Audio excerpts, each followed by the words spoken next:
موگیور قوم کے وہ وحشی جو مسلمانوں کے پڑاؤ سے انتشا کو اٹھانے آئے تھے، جب اپنے سارے ساتھیوں کی لاشیں گھوڑوں پر لادے نائسیا شہر میں داخل ہوئے تو نائسیا شہر میں انڈرونیکوس کے میسور لشکر میں ایک کوہرام برپا ہو گیا تھا۔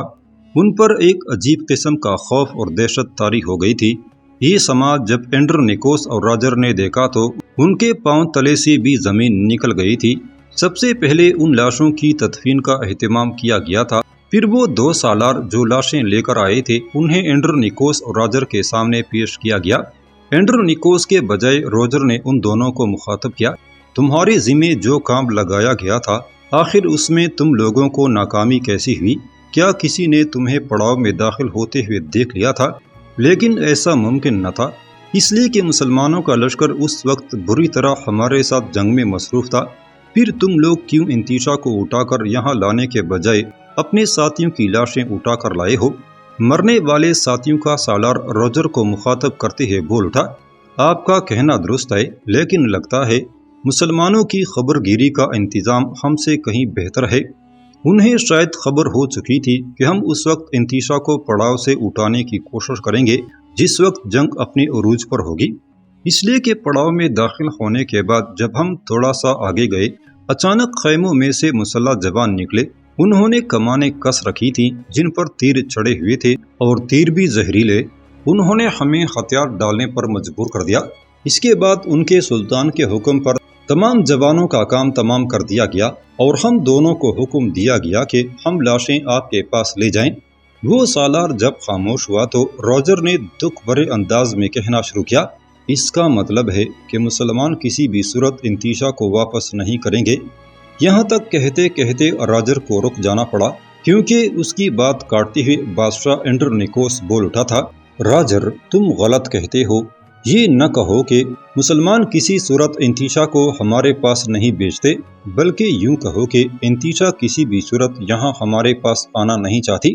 راجر نے مایوس کن لہجے میں انڈرونیکوس کی طرف دیکھتے ہوئے کہا، یوں ہی سمجھ لیں اب اس سلسلے میں ہمیں کیا کرنا چاہیے؟ راجر کے سوال کا جواب انڈرونیکوس دینا ہی چاہتا تھا کہ آنے والے ان 2 سالاروں میں سے جو سالار اول تھا بول اٹھا، ہمیں مسلمانوں کے سلطان اور خان نے آپ کے نام ایک پیغام بھی دیا ہے۔ انڈرونیکوس نے چھونک کر اس کی طرف دیکھا اور پوچھا، کیسا پیغام؟ مسلمانوں کے سلطان نے تنبیہ کی ہے کہ اگر 3 دن کے اندر اندر نائسیا شہر اس کے حوالے نہ کیا گیا تو نائسیا شہر پر حملہ آور ہو کر شہر کی اینٹ سے اینٹ بجا دی جائے گی، اور شہر کے اندر جس قدر لشکر ہے اس میں سے سب سے پہلے۔ یہاں تک کہتے ہوئے وہ سالار ایک دم خاموش ہو گیا۔ اس کی اس خاموشی کو انڈرونیکوس نے محسوس کیا اور کسی قدر تحکمانہ انداز میں اسے مخاطب کیا، تم کہتے کہتے رک کیوں گئے ہو؟ اپنی بات مکمل کرو۔ وہ سالار لمحہ بھر کے لیے خوف بھرے انداز میں راجر کی طرف دیکھتا رہا۔ انڈرونیکوس نے اس کی ہمت بندھائی، اگر کوئی بات راجر کے خلاف ہے تو تمہیں خوفزدہ ہونے کی ضرورت نہیں، بولو، بلا جھجک کہو۔ آخر وہ سالار بول اٹھا، کہنے لگا، مسلمانوں کے سلطان نے کہا تھا کہ شہر کی اینٹ سے اینٹ بجا دی جائے گی اور شہر کو فتح کرنے کے بعد شہر میں سب سے پہلے کسی چوک پر راجر کی گردن کاٹی جائے گی۔ یہ الفاظ سن کر راجر کا چہرہ خوف اور وحشت سے پیلا ہو گیا تھا۔ آنکھوں کے اندر حیرانی اور پریشانی کی لہریں رقص کرنے لگی تھیں۔ تھوڑی دیر تک ایسی ہی کیفیت رہی، پھر اس نے اپنے آپ کو سنبھالا اور اپنا بھرم رکھنے کے لیے اپنے سالار اور انڈرونیکوس کو مخاطب کرتے ہوئے کہنے لگا، تو کیا ہم نائسیا شہر کو تشت میں سجا کر مسلمانوں کو پیش کر دیں؟ انڈرونیکوس نے غور سے اس کی طرف دیکھا، پھر کہنے لگا، راجر، مسلمانوں کے سلطان اور خان نے جس وقت ہمارے سب سے بڑے شہر بروسا پر قبضہ کیا تھا تو مجھے مایوسی کے علاوہ چاروں طرف کچھ دکھائی نہیں دیتا تھا، اور مجھے یقین ہو گیا تھا کہ ایشیا میں ہمارے جس قدر شہر ہیں ان پر ترک قبضہ کرتے رہیں گے۔ اس کے بعد جب تم اپنے لشکر کے ساتھ سسلی سے یہاں آئے تب میرا حوصلہ کچھ بڑھا۔ مجھے امید ہوئی کہ اب شاید ہم اگر اب چھینے ہوئے علاقے واپس نہ لے سکے تو اپنے دوسرے علاقوں کا دفاع ترکوں کے سامنے ضرور کریں گے، لیکن جو کچھ ہوا راجر تمہارے سامنے ہے۔ پہلی شکست نائکو میڈیا کے کھلے میدانوں میں ہوئی، اسے میں نے بھی اور تم نے بھی ایک اتفاقی شکست جانا۔ حالانکہ جنگ سے پہلے تمہیں پورا بھروسہ تھا کہ مسلمان تعداد میں کم ہیں اور زیادہ دیر ہمارے سامنے ٹھہر نہ سکیں گے، اب دوسری شکست ہمیں نائسیا شہر سے باہر ہو چکی ہے۔ اب بھی اگر تم کوئی مزید جنگ کرنا چاہتے ہو تو میں سمجھتا ہوں کہ اس کی حیثیت حماقت سے زیادہ نہ ہوگی۔ ہمیں وقت گنوائے بغیر ایک وفد مسلمانوں کی طرف بھجوانا چاہیے اور یہ جاننا چاہیے کہ وہ نائسیا شہر کی حوالگی کے ساتھ ہمارے لیے کیا شرائط وابستہ کرنا چاہتا ہے۔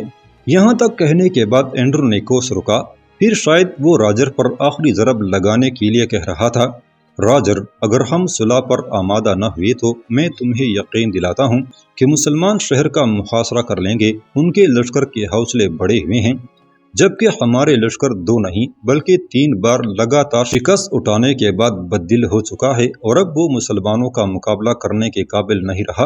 اور اگر ہم نے مسلمانوں کے ساتھ صلح کا معاہدہ طے نہ کیا تو یاد رکھنا، مسلمان بزور شمشیر نائسیا شہر کو فتح کریں گے۔ اس کے بعد ہمارے لشکر کی شہر فتح ہونے کے بعد جو حالت بنے گی، میرے خیال میں اس کا اندازہ تم کر سکتے ہو۔ اور پھر مسلمانوں کے سلطان نے تمہارے لیے بھی ایک دھمکی دے رکھی ہے۔ لمحہ بھر کے لیے راجر کا رنگ پیلا ہو گیا تھا، مایوس کن انداز میں کہنے لگا، میں ان علاقوں کے حالات سے خاص علم نہیں رکھتا، بہرحال آپ جس طرح بہتر چاہتے ہیں کریں۔ یہ الفاظ راجر کی طرف سے مسلمانوں کے سامنے ایک ہار اور شکست کی تسلیم تھی۔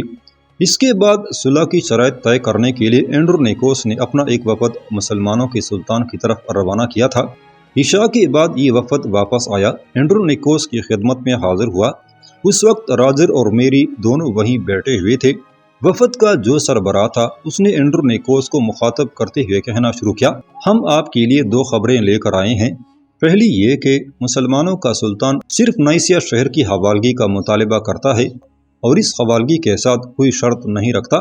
دوسری خبر یہ ہے کہ آپ کی بھتیجی انتیشا کی شادی مسلمانوں کے سلطان کے 1 سالار شاہین سے ہو چکی ہے اور یہ شادی آج ہی سورج غروب ہونے کے بعد تکمیل کو پہنچی ہے اور اس وقت انتیشا مسلمانوں کے سالار شاہین کی بیوی ہے۔ اس انکشاف پر غصے، حسد اور رشک میں راجر کی حالت عجیب ہو گئی تھی۔ کچھ کہنا چاہتا تھا پر خاموش ہی رہا۔ اس موقع پر اینڈرونیکوس بول اٹھا، اگر صرف مسلمانوں کا سلطان نائسیا شہر حاصل کرنے کے بعد صلح پر آمادہ ہے اور کوئی شرط عائد نہیں کرتا اور اس کے بعد ہم اپنے لشکر کو لے کر بحفاظت قسطنطنیہ چلے جائیں گے تو اسی میں ہماری بھلائی اور بہتری ہے۔ بہرحال کل پھر یہ وفد کے ارکان مسلمانوں کے سلطان کے پاس جائیں گے اور اسے کہیں گے کہ ہم شہر حوالہ کرنے کے لیے تیار ہیں، لیکن اس کے لیے مسلمانوں کا سلطان ہمیں یہ ضمانت دے کہ پہلے ہم لشکر کو لے کر قسطنطنیہ چلے جائیں، اس کے بعد مسلمان شہر پر قبضہ کر لیں۔ اگلے روز سورج نکلنے کے تھوڑی دیر بعد اینڈرونیکوس کا ایک وفد سلطان کی خدمت میں حاضر ہوا اور اس وفد میں میری بھی شامل تھی۔ وفد کے ارکان نے جب میری کا تعارف سلطان سے کرایا تو سلطان نے اسے ایک باپ کی سی شفقت دی اور پھر اسے انتیشا کے خیمے کی طرف روانہ کر دیا گیا۔ وفد کے ارکان کے ساتھ سلطان نے اپنا معاملہ طے کیا اور انہیں ضمانت دی کہ مسلمانوں کا لشکر نائسیا شہر میں اس وقت داخل ہوگا جب اینڈرونیکوس اپنے لشکر کے ساتھ شہر سے نکل کر قسطنطنیہ کی طرف چلا جائے گا۔ اینڈرونیکوس سے صلح ہو جانے کے بعد ایک طرح سے مسلمانوں اور یونانیوں دونوں کی سلطنتوں میں امن قائم ہو گیا تھا، پر جلد ہی اینڈرونیکوس مر گیا۔ پھر اس کی جگہ کینٹاکوزین قسطنطنیہ کا شہنشاہ بنا۔ سلطان اورخان سے اپنے تعلقات بہتر رکھنے کے لیے اور مسلمانوں کے حملوں سے بچنے کے لیے کینٹاکوزین سلطان اورخان کی رضامندی حاصل کرنے کے لیے وہ اتنا آگے بڑھ گیا کہ اپنی انتہائی خوبصورت لڑکی تھیوڈورا کو اس نے سلطان کے حرم میں داخل کر دیا اور اس نے یہ سب کچھ اپنی ملکہ اینی کی رضامندی سے کیا تھا۔ اس کے علاوہ اس نے مسلمانوں کو یہ بھی اجازت دے دی تھی کہ وہ نصرانیوں کے علاقوں سے جس قدر چاہیں عیسائی پکڑ کر اناطولیہ کے میدانوں میں غلاموں اور لونڈیوں کی سب سے بڑی منڈی ستوتری میں لے جا کر فروخت کر سکتے ہیں۔ مسلمانوں اور یونانیوں کے بہتر تعلقات کے باوجود ان دنوں ایک بہت بڑا انقلاب اٹھ کھڑا ہوا اور وہ اس طرح کہ ان دنوں سمندر میں 2 بڑی طاقتیں تھیں، ایک جنیوا والے اور دوسرے وینسی۔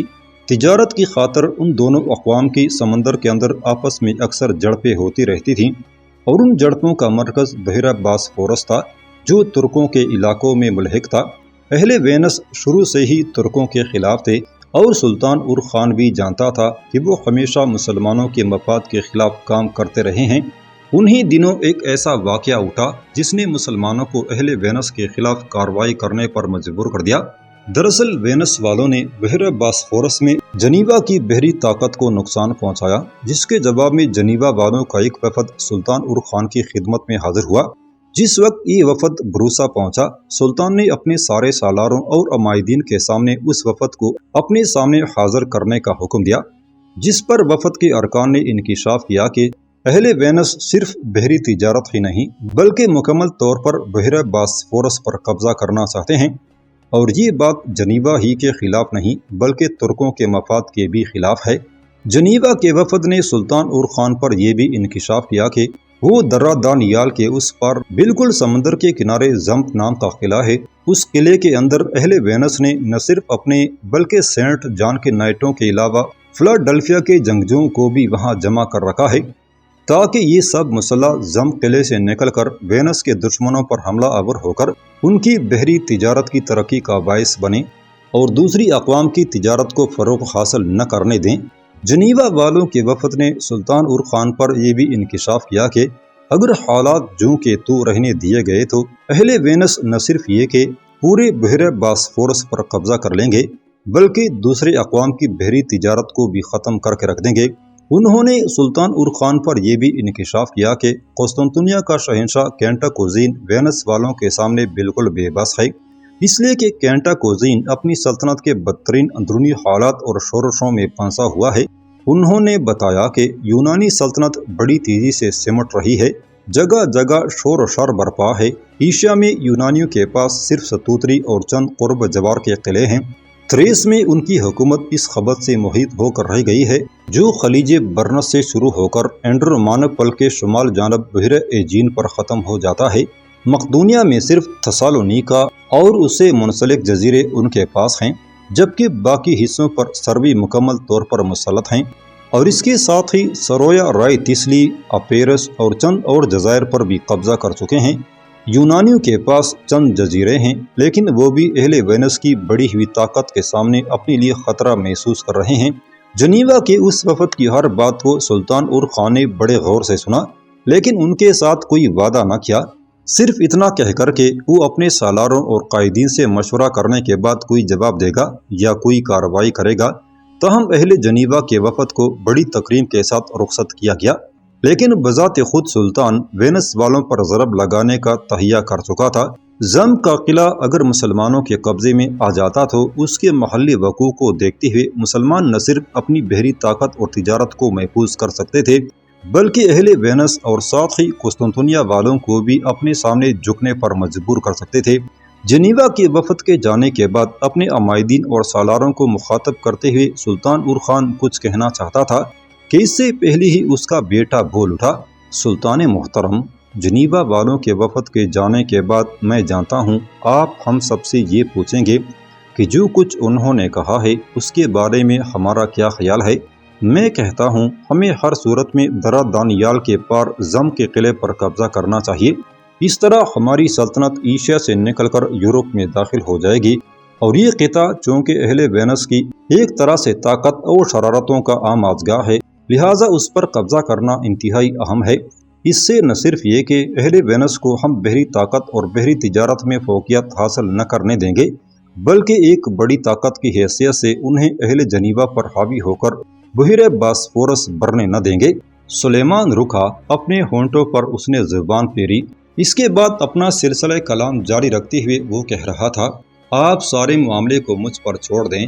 آنے والی شب کو میرے خداوند کو منظور ہوا تو چھوٹے سے ایک لشکر کے ساتھ میں اور شاہین دونوں زم کا رخ کریں گے، اور اگلی صبح کا سورج طلوع ہونے کے بعد آپ کو یہ خبر ملے گی کہ ہم نے اس قلعہ پر قبضہ کر لیا ہے، اور وہاں جس قدر سینٹ جان کے نائٹ ہیں یا اہل وینس نے اپنی جنگجو رکھے ہوئے تھے ان سب کا خاتمہ کر دیا گیا ہے۔ اپنے بیٹے سلیمان کے ان الفاظ پر سلطان اور خان خوش ہو گیا تھا۔ تھوڑی دیر تک وہ تحسین آمیز انداز میں اس کی طرف دیکھتا رہا، پھر کہنے لگا، تمہاری خواہش کے مطابق یہ سارا معاملہ میں تم پر چھوڑتا ہوں۔ شاہین کو اپنے ساتھ رکھو، مجھے امید ہے کہ تم دونوں مل کر بہتر نتائج سامنے لا سکو گے۔ اس کے ساتھ ہی سلطان نے وہ مجلس ختم کر دی اور خود سلطان اٹھ کر وہاں سے چلا گیا تھا۔ باقی عمائدین بھی اپنی اپنی رہائش گاہ کی طرف چلے گئے تھے۔ رات بڑی تیزی سے بھاگتی جا رہی تھی۔ خوابوں اور خیالوں سا شور اور یادوں، دھڑکنوں اور دعاؤں، بلکہ سوچوں اور گمانوں میں نیند حلول کر چکی تھی۔ فضاؤں میں گہری ہوتی تاریکیاں گھٹاؤں کی طرح سرگرداں ہو چکی تھیں۔ سلیمان اور شاہین دونوں بحیرہ باسفورس کے ساحل پر نمودار ہوئے۔ رات کی گہری تاریکی میں پہلے سے طے شدہ لائحہ عمل کے مطابق انہوں نے لکڑی کے بڑے بڑے تختوں کو جوڑ کر سمندر میں ڈال دیا۔ پھر اپنی لشکریوں کے ساتھ وہ دونوں انہی تختوں پر بیٹھ گئے اور بحیرہ باسفورس کو انہوں نے عبور کیا۔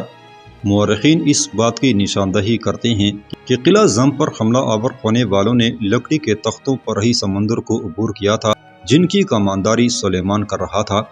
سمندر کو تختوں پر عبور کرنے کے بعد دونوں اپنی لشکریوں کو لے کر بالکل کنارے پر قلعہ زم کے پاس رکے۔ ساحل پر اترتے انہوں نے دیکھا کہ چاروں طرف سناٹا اور خاموشی تھی، اس لیے کہ قلعہ زم کے اندر جو جنگجو تھے انہیں کسی طرح سے حملے کا خوف نہیں تھا۔ قسطنطنیہ سے ان کے تعلقات اچھے تھے، وینس کے وہ حمایتی تھے اور ان کے مطابق جنیوا والوں میں اتنی ہمت نہ تھی کہ وہ ان پر حملہ آور ہوں۔ جہاں تک مسلمانوں کا تعلق ہے تو زم کے جنگجو یہ امید بھی نہیں کر سکتے تھے کہ کوئی قوت لکڑی کے تختوں پر بیٹھ کر سمندر کو عبور کر کے ان پر حملہ آور بھی ہو سکتی ہے۔ خاموشی کا فائدہ اٹھاتے ہوئے سلیمان اور شاہین نے رسیوں کی سیڑھیاں فصیل کے اوپر چڑھانا شروع کر دی۔ پھر قلعے کے اوپر جو محافظ دکھائی دے رہے تھے ان پر وہ اندھیرے میں حملہ آور ہو گئے تھے اور لمحوں کے اندر محافظوں کا خاتمہ کرتے ہوئے انہوں نے فصیل کے اوپری حصے پر قبضہ کر لیا تھا۔ دونوں اپنے لشکر کے ساتھ طوفانوں کے زور کی طرح نیچے اترے۔ جو بھی ان کے سامنے آیا زہریلے تیروں کی انیوں کی طرح اسے چلاتے چلے گئے تھے۔ پھر وہ خداوند قدوس کی مدح و ثنا کرتے ہوئے غضب کی خون خواری، انقلابی شعور اور بھیانک عداوتوں کی طرح زم کے قلعے میں جو لشکر تھا اس پر حملہ آور ہوئے تھے، اس لیے کہ محافظ نکل کر ان کی راہ رو کر کھڑے ہو گئے تھے۔ قلعے کے اندر موت کا سامرانہ رقص شروع ہو گیا تھا، یہاں تک کہ قلعے کے محافظوں کا مکمل طور پر صفایا کر کے قلعے پر قبضہ کر لیا گیا۔